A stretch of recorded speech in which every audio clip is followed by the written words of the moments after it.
আপনারা কোটার কথা বলে সরকার যদি ফেলে দিতে চান তাহলে তো আমাকেও ফেলে দিবে। আপনারা জানেন যে গতকালকেও বিভিন্ন জায়গায় মারামারি হয়েছে, আমরা অনেকেই নিউজে দেখছি।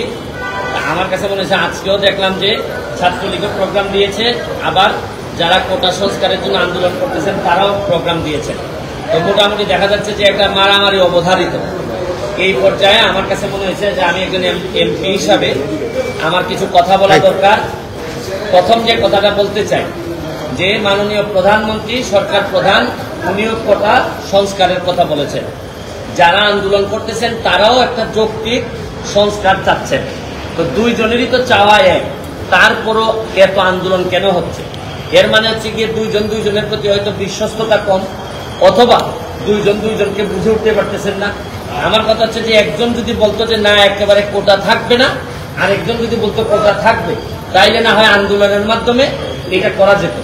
এখন প্রশ্ন হচ্ছে গিয়ে যে যারা প্রথমে আন্দোলন শুরু করছিলেন তাদের এই আন্দোলনকে অনেকেই আমরা যৌক্তিক মনে করছি, কিন্তু যখন এই আন্দোলনটাতে যখন রাজাকার স্লোগান চলে আসলো, যখন দেখা গেল যে সরকার বিরোধী, দেশ বিরোধী কিছু মানুষও এই আন্দোলনের সাথে জড়াই গেছে, তখন তো আর সরকার বসে থাকতে পারে না। তখন মনে হয়েছে যে এই আন্দোলনটাকে একটা সরকার বিরোধী আন্দোলন, কোটা সংস্কারের আন্দোলন রেখে এটা একটা সরকার বিরোধী আন্দোলনের দিকে মনে হচ্ছে, এবং সরকার তাই মনে করতেছে, আমার এদের আচরণ দেখে মনে হইতেছে। তা আমার কথা হচ্ছে যে আন্দোলনটা ছিল একটা যৌক্তিক কোটা, এই যে যৌক্তিক সমাধানের জন্য সংস্কার, এই সমাধান থেকে এখন চলে যাচ্ছে পুরা দেশ বা এই সরকার বিরোধী আন্দোলনে, বা কে রাজাকার কে এইসব আন্দোলনে চলে গেছে। আমি যেটা বলতে চাই, এইখানে আরেকটি পক্ষ যুক্ত হয়েছে। এটা হচ্ছে গিয়ে যে এই কোটা সংস্কারের বিষয়টি আদালতের এখতিয়ার।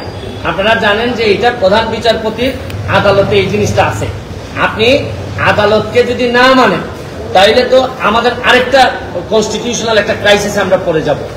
আমার বক্তব্য হচ্ছে পরিষ্কার, যারা আজকে যারা মুখোমুখি হচ্ছেন তাদের প্রতি আমার একটা দাবি, কারণ বেশ কিছুদিন ধরে সাধারণ মানুষের অনেক কষ্ট হচ্ছে।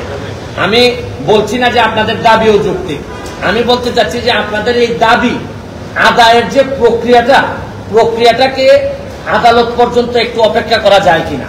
আদালত আগামী 1 মাসের মধ্যে এটা সমাধান দিবেন বলছেন। আমার একটা বক্তব্য হচ্ছে যে আপনারা আন্দোলন করতে পারবেন, আপনারা তো আজকে না করলে কালকে করতে পারবেন না, এরকম কোনো কথা আপনাদের কোথাও ছিল না। আপনারা আদালতটা দেখেন, মাননীয় প্রধানমন্ত্রী নিজেই কিন্তু কোটা বাতিল করে উনি কিন্তু এই আপনারা জানেন গেজেট প্রকাশ করেছেন, এটা কিন্তু উনিই করেছেন, এবং আমার বিশ্বাস উনি আবার একটা যৌক্তিক সমাধান উনি দিতে পারবেন।